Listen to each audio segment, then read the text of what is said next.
Menghadapi resesi berujung krisis, masyarakat Bali diharapkan untuk sementara waktu bertahan sambil menunggu sektor pariwisata pulih kembali. Selain itu, sektor non-formal harus ditingkatkan sebagai katup pengaman hadapi resesi. Bidang ekonomi yang juga menjabat Sekretaris Direktur Program Pasca Sarjana Unwar, Putu Ngurah Suyatnayasa menyadari pandemi COVID-19 sangat berpengaruh terhadap perekonomian global, khususnya Bali. Pertumbuhan perekonomian negatif pada kuartal 1, 2, dan 3. Hal ini menyebabkan resesi di Bali tidak bisa dihindarkan. 80% pendapatan Bali tergantung dari industri pariwisata.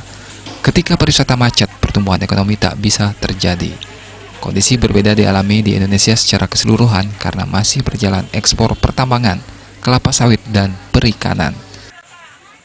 Ekspornya masih jalan, ya, pertambangan itu sawit masih jalan, dan beberapa komoditi perikanan itu masih jalan, sehingga di TW1 masih positif dia, TW2, TW3 negatif. Tapi peran pemerintah sekarang kan hanya meminimais di TW3 itu di kuartal 3 supaya tidak terlalu besar negatif pertumbuhan ekonomi. Jadi supaya tidak nanti kalau terus-terusan terjadi resesi itu akan jadi krisis namanya. Nah, krisis itu akan jadi lebih besar, lebih kuat dampaknya terhadap pertumbuhan ekonomi. Jadi terutama negatifnya makin kuat. Menghadapi resesi yang berujung krisis, masyarakat Bali diharapkan untuk sementara bertahan. Dunia usaha harus bisa mengatur finansialnya agar tidak terpuruk.